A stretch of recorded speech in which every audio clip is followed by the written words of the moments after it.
안녕하세요. 요번에는, 계좌를 빌려서 사실은 그 계좌에 있는 돈이 내 거다. 요런 걸 어떻게 입증하는지, 그거와 관련돼가지고서는, 그러니까 즉, 차명계좌, 명의신탁된 계좌임을 어떻게 밝혀냈는지, 요거에 관해서 잠깐 얘기 드리려고 그러는데, 그러면서 실패했던 사례를 예시로 들다 보니까 좀 다른 얘기도 하게 될 겁니다. 저 같은 경우는 이게 특징상 약간 가족 간의 소송, 그리고 조금은 가까운 사람들끼리 이런 문제가 발생되니까 이제 굉장히 이제 멘탈들이 붕괴돼 가지고서는 오시는데, 저 같은 경우는 이 논리를, 하급심 판례를 찾아가지고선 요거를 썼는데, 요 논리를 상대방이 변제항변을 했습니다. 변제항변을 했는데, 이 변제항변이 의심스럽다라는 재항변, 그 논리로 차용해서 썼습니다. 그러니까, 뭐, 내내 그 논리가 그 논리인 거죠. 그래서 한번 보겠습니다. 이게 굉장히 오래전 사안입니다. 굉장히 오래전 사안인데, 잘 기억이 나진 않아요. 근데 어쨌든 개괄적인 거니까. 이제 제 의뢰인은 남편한테 옛날에 사업 명의를 빌려줬습니다. 그래서 이게 사업이 망해가지고서는 이 사람은 파산했어요. 의뢰인은 파산한 사람이에요. 자기 명의로 이제 재산을 축적하지 못하는 상황인데, 그렇기 때문에 자기 어머니 명의로 사업을 하면서 그 돈을 번 것들을 이제 어머니 명의로도 넣고, 또 자기 동생 명의, 그리고 사촌 오빠한테 또 이렇게 다 돈을 쐈습니다. 기본적으로 어머니 명의로 사업을 하면서요. 그런 와중에 동생에게 또 하나의 계좌를 개설하면서 자기 돈을 보관해달라고 한 겁니다. 어머니 계좌로 이체하거나 현금으로 이체하면서 동생 계좌에도 또 틈틈이 돈을 모았어요. 근데 어머니가 죽자 이제 동생이 돈을 주지 않는 겁니다. 그래서 내놓으라는 소송을 이미 스스로 진행했어요. 법무사 통해서. 그랬더니 거기서 진행했던 사안을 보니까 동생은 명의신탁 계좌임을 일응 인정하면서도 현금으로 주었다, 즉 변제했다, 이런 항변을 했고요. 또 어머니 계좌에 있던 돈을 모두 다 제 의뢰인이 빼가는 것이니까 자신의 상속분을 침해한 부분이 있다는 겁니다. 그래서 자기가 가지는 상속분이라는 채권을 가지고서는 이 상계, 퉁치기 처리를 해야 된다, 이런 주장들을 했습니다. 그 외에도 주장들이 되게 여러 가지였을 텐데, 너무 오래전 일이라서 제 기억이 안 납니다. 거의 뭐 8년 전에 경험했던 사례니까요. 잘 기억이 안 납니다. 하여튼 큰 골자는 이랬습니다. 그래서 아까 전에 말씀드렸듯이 상대방이 이제 현금 등으로 변제해 주었다. 가족 간의 거래다 보니까 이런 경우들이 실제로 많기도 하거든요. 그래서 되게 티피컬한 항변입니다. 현금으로 주어서 각종 문제거리들이 있다. 이게 증빙 같은 게 안 된다. 더군다나, 제 의뢰인 같은 경우는 파산을 한 사람이니까 계좌 이체 내역이 있을 수가 없죠. 그러니까 원래 변제 항변에 관한 입증 책임은 그러한 항변을 하는 자에게 있습니다. 그래서 거기에 대한 재항변을 하는 사람, 이 사람 같은 경우는 법관으로 하여금 의심만 주면 돼요. 입증 책임을 지는 사람은 확신을 줘야 되는데, 그래서 사실은 이 구도 자체가 엄밀히 얘기하면은 원고인 의뢰인 쪽에 유리할 수도 있는데, 이게 그렇게 들어가지가 않으니까 사람들이 다 본능이 있지 않습니까? 그러니까 저를 찾아온 거죠. 그 법관이 너무 자기 불리하게 봐주니까 억울해서 찾아온 겁니다. 어쨌든 저는 이 변제했다는 상대방의 항변에 대해서 재항변하기 위한 걸로 이 차명계좌 임을 밝히는 논리와랑 똑같은 논리를 썼다고 말씀드렸었죠. 그래서 실제로 제가 썼던 서면 내용을 좀 지우고 보면은 구체적 채권에 관해서 다툼이 있어서 계좌가 명의신탁 되었다는 부분에 관한 이 판시를 한번 유추해서 보겠다 이렇게 하면서 이 대전 고등법원 사건인 경우에는 주유소를 운영하는 사람이 계좌를 통장 같은 걸 빌렸다는 거겠죠, 계좌를. 그래서 그 곳에 있는 거주지가 아니라 사업장이 있는 그 은행에서 입금 같은 것도 이루어졌다는 거죠. 그런 것들을 다 이렇게 종합적으로 봤을 때, 그 빈도, 입출금 빈도나 뭐 이런 거 다 봤을 때, 차명 계좌에 차명 계좌로 봄이 타당하다. 이런 판시가 있었습니다. 결국에는 이제 제목에 대한 답은 바로 드리는 건데, 이게 결국에는 생활권을 조금 더 객관적인 증표들을 가지고서는, 자료들을 가지고서는 증빙하는 그런 작업을 해야 되는 겁니다. 뭐, 경우에 따라 다 좀 다를 수 있는 거니까, 만약에 조력이 필요하다면 변호사를 찾아야겠지만, 아닌 경우에 스스로도 원래 다 할 수 있습니다, 이런 것들이. 근데 뭔가 안 되니까 변호사 찾아오신 거겠죠. 그때 그 의뢰인도. 아까 전에 입증 책임에 관해서 말씀드렸지만은, 이게 가족간 거래에서 특수성은 있는 거지만은, 기본적으로는 상대방 피고에게 입증 책임이 있는 변장변인데, 이 원고인 의뢰인이 굉장히 표독해 보이는 사람이었습니다. 그러니까 법관이 잘 안 믿어준 겁니다. 그 피고는 상당히 똘망똘망하고 되게 모범생처럼, 그런 외관을 가졌었거든요. 제 기억에도. 근데 제가 이 서면을 내면서 이제 완전히 심증이 바뀌었습니다, 이게.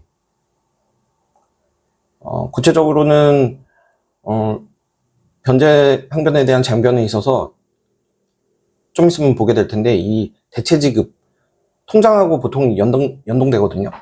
이 대체 지급이라는 걸 통해서 한 것들이 다 변제되었다고 이렇게 주장한 거였는데, 그 피고 쪽에서, 대체 지급, 은행에 보면은, 저교에 보면 대체라는 게 있습니다. 대체 지급이라는 게 있는데, 어떤 경우에는 어느 통장에서 연동되었는지 다, 적시되기도 하는데, 일부러 이 사람이 숨긴 겁니다. 일부러, 이 전표를 확인해야지만 알 수 있도록, 이렇게 다 일처리를 해 놓은 겁니다. 근데 이 전표라는 거는 법원을 통해서 원래 금융자료 제출 명령이라는 걸 통해서 어느 정도 확보해 놓을 수 있는 거 있는데, 이 전표는 은행에서 의무 보관 기간이 5년이라는 겁니다. 그래서 협조를 안 해줘요. 그런데 이 부분에 관해서 너무 짜증구리한 정보이기도 하고, 어떻게 해결해 나갔는지는 제 업무적인 노하우일 수도 있고 그런 거니까 구체적으로 말씀은 안 드리겠는데, 결국에는 이 부분을 지적하면서 법관의 심정이 탁 바뀐 겁니다. 어쨌든 아까 봤던 그 대전고등법원 판시를 인용해서 그 변장변에 대한 장변을 했다고 그랬으니까, 구체적으로 제가 서술했던 내용, 어떻게 포섭했는지를 보면은, 아무리 가족간이라도 이렇게 영수증을 받아놓지 않았다는 거, 굉장히 거액인데, 제 기억에 아마 1억 몇천이었나 2억이었나 뭐 그랬던 것 같습니다. 청구하는 금액이. 그거를 자기가 다 줬다고 하면서 아무것도 안 만들어 놨다. 근데 이거는 좀 보기에 따라 다를 수 있어요. 그리고 아까 차명계좌임에 관한 판시 유추 적용한 게, 출급행위, 빼내오는 행동이 모두 다 피고 소재지에서만 이루어졌다는 거죠. 그리고 그 거리가 굉장히 멀다는 것이고, 뭐 생략된 것도 있고, 그리고 소를 맨 처음에 제기하면서도 원래 변제하면은 상대방 입증 책임이 있는데 5천만 원이 되는 굉장히 꽤 큰 금액을 거기에 대해서는 내가 변제받은 사실이 있다 이러고서는 원고가 인정하면서 애초에 소를 제기했어요. 중간에 상대방 변제변이 있고 나니까 뭐 이렇게 그거는 변제한 사실 인정한다 이런 게 아니라 처음부터. 그러니까 변제 안 됐다는 주장들은 신빙성이 있다는 이런 취지인 겁니다. 근데 이런 것들로는 다 사실 부족할 수 있습니다. 가족간 거래이기 때문에. 원래 실제로 법원에서도 가족간 거래는 조금 이렇게 좀 대충대충 뭐 그럴 수 있지 이렇게 하면서 좀 입증이 어려워지는 부분들이 굉장히 많습니다. 제일 크리티컬했던 거는 이 6번 항에 있는 대체지급 거래 내역이 통장과 연동되지 않고 은행 업무가 다수 처리됐다는 점. 이게 굉장히 크리티컬했습니다.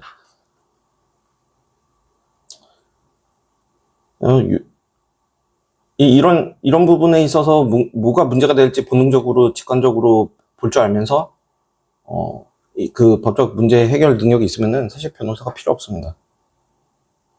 요 부분 제가 지적하면서 판도가 바뀌었습니다. 어쨌든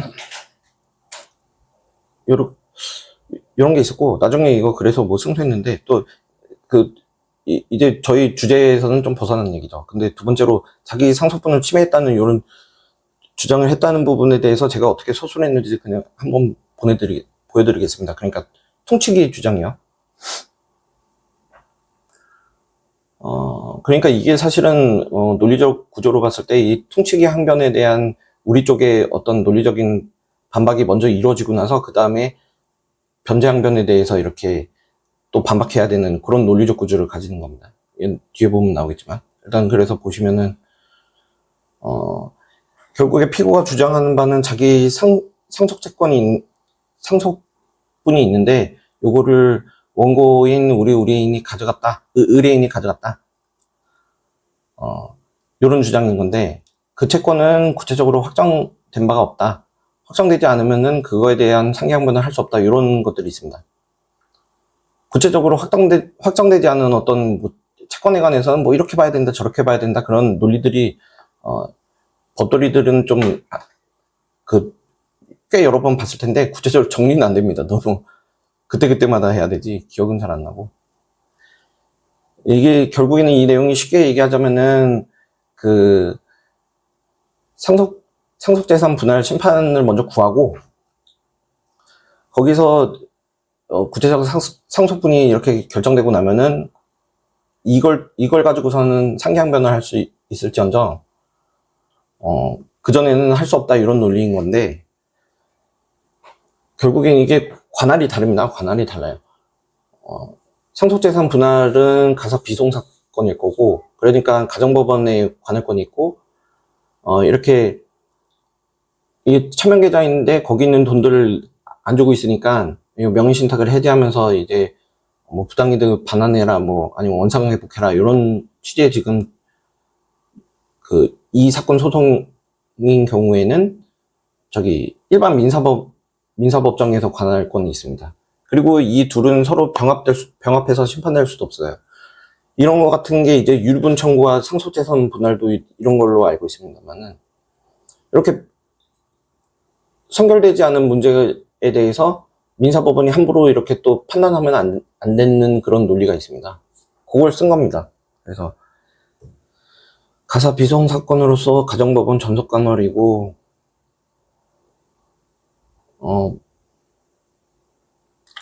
이 사건 소송에서는 전혀 이런 피고의 항변을 고려할 필요도 없고 병합해서 판단할 수도 없는 거니까 이 사건 수소법원에는 판단 권한이 없습니다. 그러니까 여기 대해서는 무시하세요. 뭐 이런 요청이죠. 법관에 대해서. 그래서 다항 마지막에 보시면은 이 사건 소송에서는 이런 항변은 쓰잘데기 없는 거고 그냥 소송 기술일 뿐이고 변제 항변만이 유효하다고 할 수 있는 것이다. 상기 항변은 그냥 배척해서 아예 그냥 무시하시라. 이런 서술을 해놓고 아까 전에 위에 나왔던 맨 처음에 보내드렸던 그런 내용을 한 겁니다. 그래서 뭐 정리까지 하기는 뭐한데 이렇게 좀 독특한 소송이죠. 독특한 소송이고 가족 간 소송에 많이 나타날 수 있는 거라서 좀 이런 사건에 휘말리는 분들은 굉장히 정신적으로 굉장히 힘들어하고 그렇다고 해서 그 하소연을 우리가 다 들어줄 수는 없습니다. 그러면은 저희 죽죠. 그런 사람들이 한둘이겠습니까? 하여튼 굉장히 인상에 남았던 손님입니다, 이분을. 그래서 그 뒤로부터는 하소연 같은 거 제가 안 들어주기 시작했고, 일만 했죠. 그분한테도 얘기할 때, 이 일이 해결되면은 알아서 될 문제들이고, 옛날부터 그 가족 뭐 수십 년 동안 살아오면서의 가족 간의 관계에 대해서 내가 다 들어줄 수는 없는 거 아니냐. 그냥 이 일 해결하는데 시간 쓰라. 나한테 전달을 잘해줘라. 이렇게 하면서 했는데, 뭐 하여튼 뭐 그랬던 사건입니다. 마치겠습니다.